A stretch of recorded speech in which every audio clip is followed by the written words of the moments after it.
کیونکہ ملک جو ہوتا ہے یا ریاست ہوتی ہے، ملک جو ہوتا ہے لوگوں سے ہوتا ہے، معاشرہ سوسائٹی کلچر لوگوں سے ہوتا ہے. جب ہم برے کو جانے دیں خوف سے کسی بھی چیز سے تو پھر برا ڈومینیٹ کر جائے گا. جس طرح گندگی ہوتی ہے نا، گندگی کے اوپر آپ گندگی پھینکتے جائیں گے نا تو اس کا کیا ہوگا کہ اس میں بدبو آنا شروع ہو جائے گی، بڑی بری بدبو آنا شروع ہو جائے گی.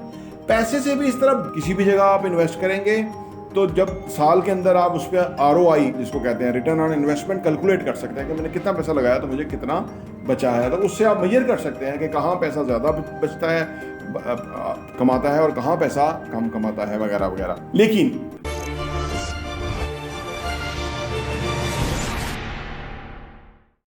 بسم اللہ الرحمن الرحیم، السلام علیکم ورحمۃ اللہ وبرکاتہ. میرا نام احمد عقیل ہے، آپ دیکھ رہے ہیں پراپرٹی انگوی. پیسہ کیا ہے؟ دراصل پیسے کے بارے میں جن لوگوں کے جو بھی خیالات ہیں وہ اس ویڈیو کے بعد پیسے کے بارے میں تھوڑا ڈفرینٹ انداز میں سوچنا شروع کریں گے. پیسہ ایک ٹول ہے، ایک آلہ ہے. پیسہ ایک طرح کی اسٹیٹ جو ہوتی ہے، جو بھی گورنمنٹ آف پاکستان ہے یا کوئی بھی ڈالر جو ہے وہ امریکہ کا، تو وہ ایک طرح کا ایک گارنٹی ہے. لکھا ہوتا ہے نا کہ ضامن حاضہ کو جو ہے نا وہ مطالبہ پر ادا کرے گا، اور اسٹیٹ بینک کے گورنر نے سائن کیے ہوتے ہیں. وہ کاغذ ہے لیکن وہ اسٹیٹ نے اس پہ سائن کر کے اس کو گارنٹی کیا کہ یہ جو بھی پیش کرے گا اس کو اس کے متبادل جو بھی وہ ڈیمانڈ کرے گا اکارڈنگلی اس کو ملنی چاہیے. سوال یہ پیدا ہوتا ہے کہ پیسہ کمانا کیسے ہے؟ دو طرح سے پیسہ کمایا جاتا ہے، ایک ایکٹیو انکم ہوتی ہے، ایک پیسیو انکم ہوتی ہے.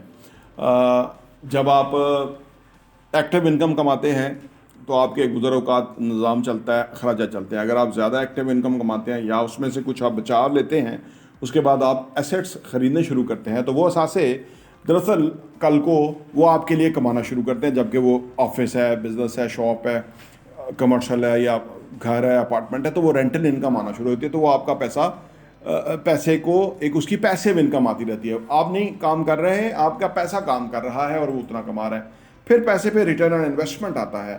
کسی بھی جگہ آپ انویسٹ کریں گے تو جب سال کے اندر آپ اس پہ ROI جس کو کہتے ہیں ریٹرن آن انویسٹمنٹ کیلکولیٹ کر سکتے ہیں کہ میں نے کتنا پیسہ لگایا تو مجھے کتنا بچا ہے. تو اس سے آپ میجر کر سکتے ہیں کہ کہاں پیسہ زیادہ بچتا ہے کماتا ہے اور کہاں پیسہ کم کماتا ہے وغیرہ وغیرہ. لیکن پیسے کے بارے میں کہا یہ جاتا ہے کہ پیسہ جو ہے وہ بور ہو جاتا ہے، پڑا بور ہو جاتا ہے. پیسے کو جب تک آپ کریٹیولی کسی انویسٹمنٹ میں نہیں لگائیں گے تو پیسہ بور ہو جائے گا آپ کا، اور بور ہونے والا پیسہ جو ہے وہ بور ہونے کے بعد آپ سے واپس جانا شروع ہو جائے گا.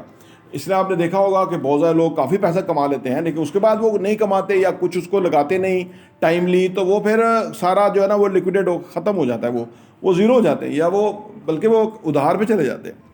پیسہ ختم ہو جاتا ہے کیونکہ پیسہ بور ہو گیا، پڑے. اس نے کہا یار یہ کیا بکواس ہے، میں کس بندے کے پاس آ گیا ہوں، یہ اس کو کہیں کچھ کرتا ہی نہیں ہے، اس کو تجوری میں رکھا ہوا ہے، بیسمنٹ بھر کے رکھا ہوا ہے. کسی نے صحیح طرح سے بھی پیسہ کما کے رکھ لیا ہے تو وہ پیسہ بور ہو گیا. بلکہ یوں کہتے ہیں، بور ہونا بھی کہتے ہیں اور یہ بھی کہتے ہیں کہ پیسہ بھی ایک گندگی کی طرح ہے. جس طرح گندگی ہوتی ہے نا، گندگی کے اوپر آپ گندگی پھینکتے جائیں گے نا تو اس کا کیا ہوگا کہ اس میں بدبو آنا شروع ہو جائے گی، بڑی بری بدبو آنا شروع ہو جائے گی. پیسے سے بھی اس طرح بری بدبو آنا شروع ہو جاتی ہے. لہٰذا پیسے کو جیسے بچہ ہے، آپ کا بیٹا ہے، بیٹی ہے، اس کی تربیت نہیں کی آپ نے، تو وہ میں کہیں سن رہا تھا کہ جی کوئی ایک عورت تھی، اس کو طلاق ہو گئی اور اس کا ایک ہی بیٹا تھا، اور بیٹا بعد میں نشے میں چلا گیا.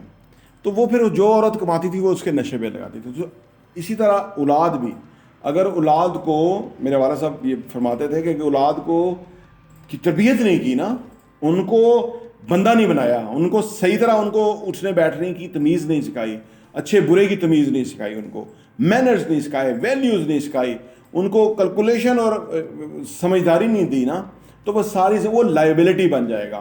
اور اگر آپ کا اولاد لائبلٹی بن جائے تو اس سے بڑی بد لائف کوئی نہیں ہے. آج بہت زیادہ لوگ جو ہیں ان کے نوجوان بچے ہیں، جوان ہیں، وہ چھت پہ جا رہے ہیں، لیکن اولاد مر رہا ہے، مر چکا ہے غربت کے ہاتھوں، مر چکا ہے آسودگی اور آسانی کے ہاتھوں. ان بڑے اولاد کو پیدا کر کے اتنا بڑا کرنے کا کیا فائدہ بت، کہ اگر وہ اپنے آپ کو صحیح طرح محنت نہیں کرتے، صحیح طرح وہ اپنے آپ کو.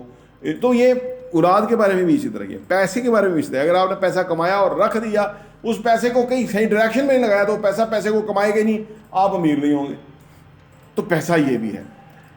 یعنی کچھ بھی ڈائریکشن دینا، اس کو ایک پازیٹیو سمجھداری کے ساتھ اس کا استعمال کرنا، ٹائملی ڈیسیجن کرنا، یہ بہت ضروری ہے. میں اکثر ہی کہتا ہوں کہ پیسہ کمانا مشکل ہے، لیکن پیسے کو انویسٹ کرنا اس سے بھی زیادہ مشکل ہے. یہاں آ کے بڑے بڑوں کا جو ہے نا وہ پر جل جاتا ہے، یہاں بڑے بڑوں کا مسئلہ ہو جاتا ہے کہ یار یہ کیسے کریں. تو یہ اگر آپ سیکھنا چاہتے ہیں تو آپ پراپرٹی ٹی وی سبسکرائب کر لیں، گھنٹی کا بٹن پریس کر لیں.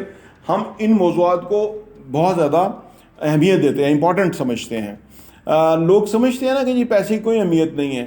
10 کروڑ لوگ پاکستان میں ایسے ہیں 25 کروڑ میں سے جن کی ماہانہ آمدنی 15,000 سے بھی نیچے ہے. اب جو 15,000 سے نیچے آمدنی والے لوگ ہیں وہ کیا پاکستان کی اکانومی میں کنٹریبیوٹ کریں گے؟ کیونکہ اگر ان کے پاس فرض کرو 1 لاکھ روپیہ ہوتا، جیسے دنیا کے اور ممالک ہے، وہ مہینہ 1 لاکھ روپیہ کمائیں تو وہ 1 لاکھ روپیہ واپس جو ہے نا وہ خرچ کریں گے، اس سے مزید انڈسٹری چلے گی، اس سے ہماری over all G D P کے اندر اضافہ ہوگا. ٹھیک ہے، یہ سچ ہے کہ جو وہ طبقے تھے، وہ جو خاص طبقے، خاندان جنہوں نے اس ملک کو لوٹ کھسوٹ میں رکھا، جھوٹ بولا، پاکستان کو نیچے سے نیچے کیا، اور وہ جو کرپٹ اسٹیبلشمنٹ پہ وہ نوکر پیشہ ذہنیت کے لوگ جو تھے انہوں نے ملک کو نقصان پہنچایا. لیکن کچھ ہماری ذمہ داری بھی ہے، ہم نے ان کو کیوں نہیں پہچانا؟ میں ابھی ایک سیگمنٹ شروع کرنا چاہتا ہوں کہ کہیں ہم سگنل میں پھنسے ہو تو موٹر سائیکل آتا ہے یوں کر کے نکل جاتا ہے، تو وہاں میں بتانا چاہتا ہوں لوگوں کہ دیکھو کتنی عقل مند ذہین قوم ہے، 1 سیکنڈ نہیں ضائع کرتی. تو ملک کو تباہ کرنے والوں کی طرف ان کا چاہتی نہیں پڑی، ان کا دھیان ہی نہیں گیا. انہوں نے دیکھا ہی نہیں کہ کون ملک کو لوٹ رہا ہے. بھئی وہ تو 1 منٹ نہیں، 1 سیکنڈ نہیں برداشت کر رہے سگنل کے اوپر. اور بے شمار آپ کو دن بھر نظر آتی ہیں چلاکیاں. آپ کو نظر آئے گا کہ بندہ تو بھائی وہ تو دماغ کا استعمال ہی بہت کر رہا ہے، وہ تو مطلب چل کر رہا ہے، اور وہ تو عالم کیا ہے. تو یہ میں سمجھتا ہوں کہ یہ مجموعی طور پہ ہمارا تمام کا قصور ہے، کیونکہ ملک جو ہوتا ہے یا ریاست ہوتی ہے، ملک جو ہوتا ہے لوگوں سے ہوتا ہے، معاشرہ، سوسائٹی، کلچر لوگوں سے ہوتا ہے. جب ہم برے کو جانے دیں خوف سے، کسی بھی چیز سے، تو پھر برا ڈومینیٹ کر جائے گا اور جو اچھے لوگ ہیں وہ بھیڑ بکریاں ہو جائیں گے. تو یہ معاشرے کا بگاڑ ہے جو ہمارے ہاں ہماری آنکھوں کے سامنے ہوا ہے. میری 50 سال عمر ہو گئی، اور یہ بدستور ہم 90 کی دہائی میں یہ نواز شریف اینڈ زرداری اور بے نظیر لوگ آئے. اس کے بعد ہم جتنی، اس سے پہلے ضیاء الحق آیا تھا جو کہ منافقت پہ مبنی حکمرانی کیا اس نے، اس سے مطلب پہلے تو پھر کچھ تھوڑا تھا بدستور ہم نیچے گرتے آج ہم اس گڑھے میں چلے گئے ہیں کہ جہاں معاشرے میں رہنے کا سوال نہیں، دم گھٹتا ہے اس معاشرے کے اندر رہتے ہوئے. تو یہ کیوں ہوا کہ ہم نے وہ سوچا نہیں. پیسہ بھی اسی طرح سے ہی ہے. اگر ہم پیسے کے لیے ٹائملی نہیں کوئی ڈیسیژن کریں گے، ٹائملی نہیں سوچیں گے، ٹائملی ہم اس کو انڈرسٹینڈ نہیں کریں گے، سمجھیں گے نہیں، تو وہ پرابلم ہوگا. پیسہ بنیادی طور پہ رکھنے کی چیز نہیں ہے، پیسہ انویسٹ کرنے کی چیز ہے، اس کو کام پہ لگانے کی چیز ہے. اس طرح دماغ ہے، یہ بھی کام پہ لگانے کی چیز ہے، اس کو فارغ رہنے کی ضرورت نہیں ہے. کیونکہ شاید دنیا میں 95% لوگ جو اپنے دماغ کا 1% استعمال کرتے ہیں، 1%، اس سے زیادہ نہیں. کیونکہ 80 بلین نیورونز ہیں جی، اور 60 ٹریلین سیلز ہماری باڈی کے اندر ہیں. یہ سارا جو اتنا جو کمپلیکس سسٹم ہے اس کو ہم یوٹیلائز تو نہیں کر رہے، ہم تو کر ہی نہیں رہے بالکل. اس لیے تو ملک پیچھے سے پیچھے ہی جا رہا ہے. ہماری لیڈرشپ بھی 1% سے زیادہ دماغ کو استعمال نہیں کرتے، جن کے اوپر پورا ملک بیٹھا ہوا ہے کہ یہ شاید سوچ رہے ہیں.